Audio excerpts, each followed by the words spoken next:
Good morning, thriving warriors, and those who wish they were. Alexa, what is the date and time?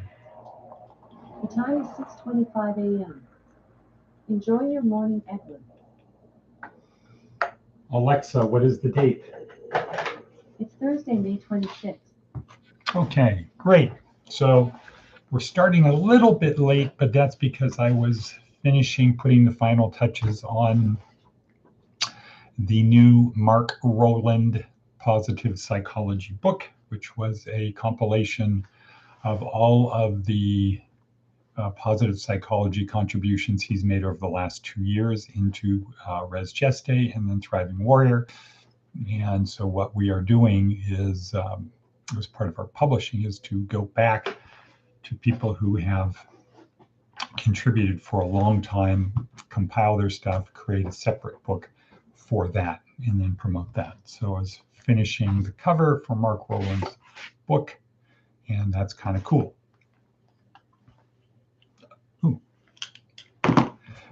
So today is week 3, basic training, week 3, day 4.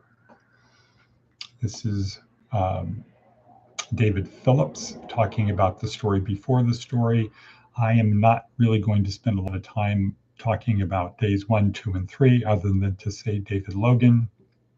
How do you get people to do what you want? How do you get power? David Logan, one easy way: join, tribe, nudge, forward. Seth Godin, how do you nudge? Find part of the status quo to change, tell a compelling story, connect the true believers, ignore the non-true believers, and lead them. How do you tell a compelling story? Simon Sinek, you start with why. Why do we need to change the status quo? And then once people, okay, so that would be step 2, tell a compelling story. The compelling story is why we need to change the status quo. Then you're going to flip back to Seth Godin and who's with me. Step 3, connect the true believers. Who's coming with me? And they will come forward, and then they're going to say, what now? And that's the Simon Sinek, what we're going to do and how we're going to do it. But the compelling story is why we need to change the status quo. That's it. Now, so that's 1, 2, and 3. 4 is David Phillips talking about neuroscience, and it's the story before the story. So before you tell them the compelling story, you want to get them emotionally involved. You want to bond. So tomorrow we're going to wrap this up with the elegant equation. But you want to get people, you want to bond with people. And so how do you do that? Well, what is bonding? Technically, bonding would be just a simple way of technically saying it. It would be the neural activity of the bonded people is similar. So literally, if they were in an fMRI machine, you would see similar neural activity in people who are bonded. So you have 3 people in there, 2 people like the New York Yankees, and 1 is a Boston Red Sox fan. If you're in there talking about the Boston Red Sox or the New York Yankees, it'll be pretty obvious. You'll be able to figure out who are the Yankee fans and who are the Red Sox fans. That's bonding. So getting people to see the world the way you see it, getting them to feel the world the way you feel it. Thus, if you bond with people, when you give them the compelling story, they're more likely to do what you want them to do. When you say, who's coming with me, they're more likely to do that. So David Phillips breaks it down into functional storytelling. 4 parts. 1, know that you are a good storyteller, that storytelling is a craft. It's more of a science. It's not something you're born with, and everybody can do it. Second thing, write down your stories. This helps in a couple ways. One is it really narrows and refines your story down to something that is manageable.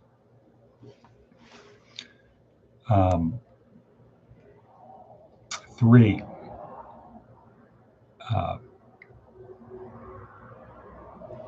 associate the story with the neurotransmitter that the story is designed to release. So he talks about oxytocin, dopamine,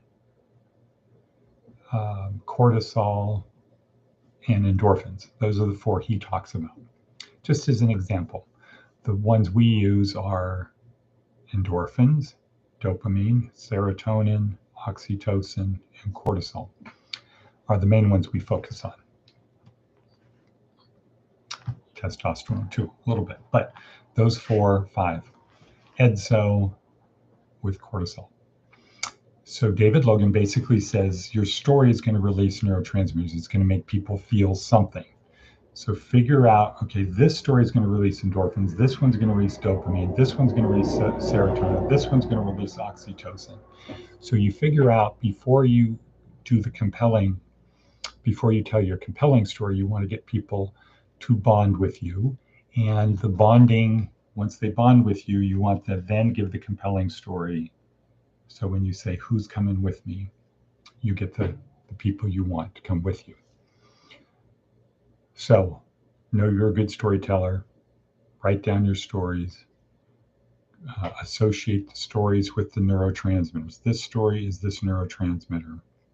And then when you, and then to have them sort of create a kind of like a library so that when you go into the meeting, you choose the story to release the neurotransmitter that is the best neurotransmitter to release to get people to bond. So here would be an example. I don't usually eat beef. I eat chicken, fish. I don't eat a lot of beef.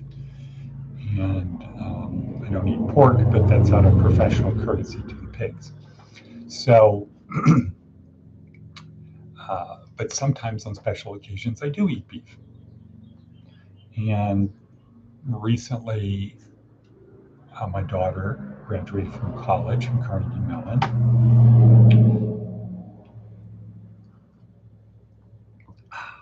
Good coffee. So we went out for a special graduation dinner. And she's a Carno person. She likes meat. So she ordered something, and out of solidarity, and we're all in this together, I ordered meat. And when I do, I'll generally have a New York steak, medium, which means pink all the way through, no blood.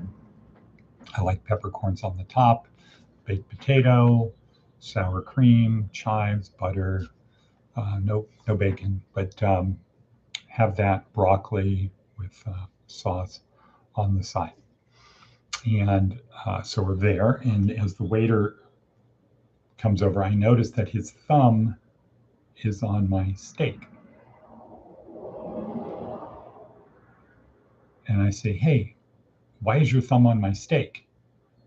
And he said, so it doesn't fall on the floor again.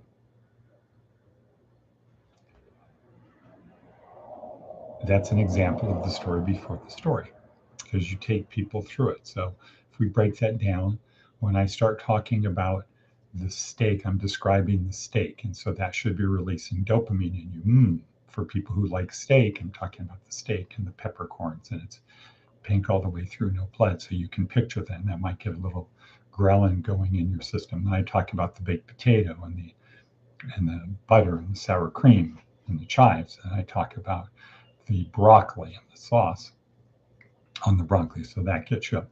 And then the waiter's thumb on my steak, that should have gotten my, wait, what? Huh? Ooh, that's disgusting, right? And then we get to the punchline of, so it doesn't fall on the floor again. There's a, wait, what? Huh? What? Is this serious? And then when you smile, people get it serious, and bam, bonding. So I got that from Pete Bugatti, a New Jersey comedian. That's his story. I am just repeating it. But that's an example of what David Phillips is talking about. It's the story before the story. Oftentimes when people are public speaking, they'll tell a little joke beforehand. The purpose of that is just to bond. If you watch Simon Sinek videos, he'll talk about military stuff that has nothing to do with what he's talking about, but he does that to bond, and that's the elegant equation, which we'll talk about more tomorrow. But for our purposes, getting people to do what you want, the absolute best approach is the Seth Godin 4-step, and with Simon Sinek talking about how to create a compelling story, and David Phillips, the story before the story. So that's it for today. Tomorrow we're going to do the elegant equation, which wraps it all up. And I want to mention a couple things that we lost a couple people yesterday. Unfortunately, we lost Shelton, and then we lost one of the new guys that came in a week ago from the court up in Pahrump. And the message is you need to leave if you want to be successful in the so-called real world out here of men and machines, the best way to do that is to be able to be trusted. If people don't trust you, they won't work with you. So a lot of the things that people do in prison and out on the streets where you can't trust people, and trust is a sign of weakness because people will take advantage of you. When you enter the world of people who want to move forward and want to be successful and do things in business and have a good reputation, when you get with those people, you need to be trusted. And the second they don't trust you, they will go dark side. And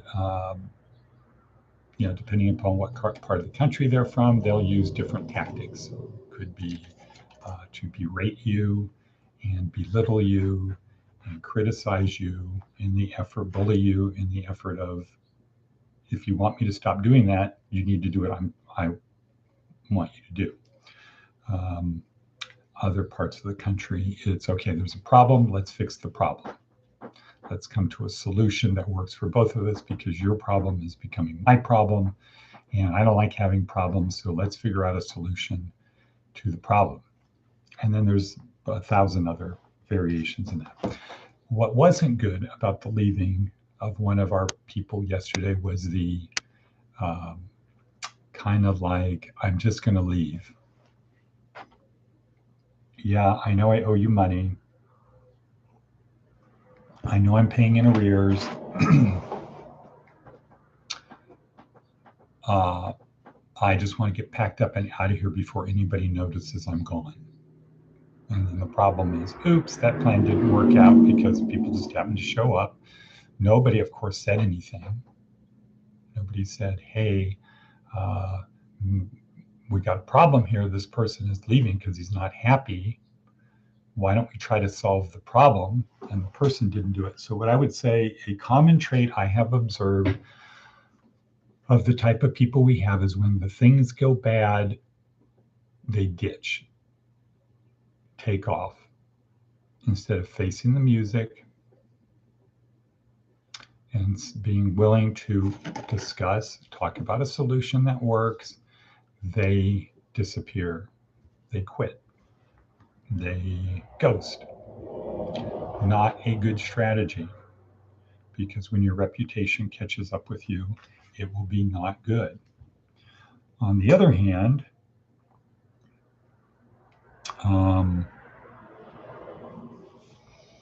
for the other person who, once again, people were covering for, people were encouraging, people were participating with, people were helping. There was a status conference on one of the other people that came in yesterday, and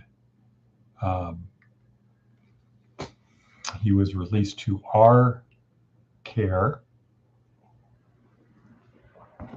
and got to the apartments. Rather than people in our apartments helping him move forward, it was the range of, well, he's his own man, he can do whatever he wants, to, hey, this is cool, this guy's not bad. Yeah, I like hanging out with him. Yeah, we like him yeah, we want him to stay. Well, not a good person. And so I had to bring him back for the status conference. District attorney did not want him OR'd. The victims did not want him OR'd. They were afraid. And so the judge made me get up on the stand, get sworn in, and testify. My thing is, when you go off the reservation, we are not going to come out and get you.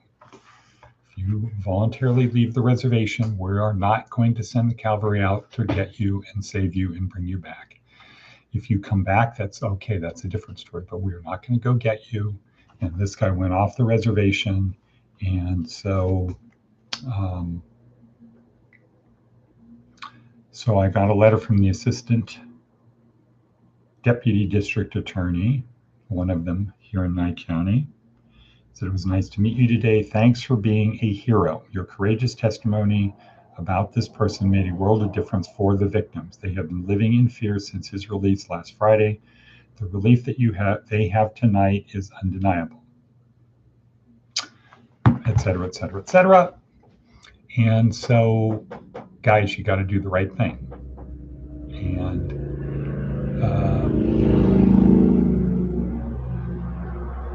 when somebody is we need to help them move forward, not berate them, not belittle them, not threaten them, not do whatever. We need to help them get back on track. So this guy is probably going to prison. And the people in the apartment he was in should feel no pleasure.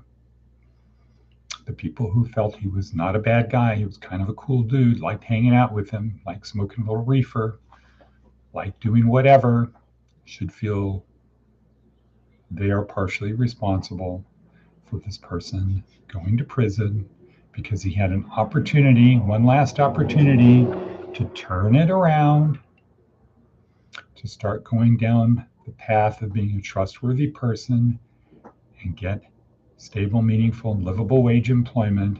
And rather than that, we actively and passively either did nothing or participated. And now what's happening is he's ratting on everybody in the apartment to save himself. It wasn't my fault. It was the guys in the apartment. So I would say to our people, please call me, call Greg, call Jeff, have a discussion and say, here's what was, here's some things that might help mitigate. Here's some things that might help mitigate the situation.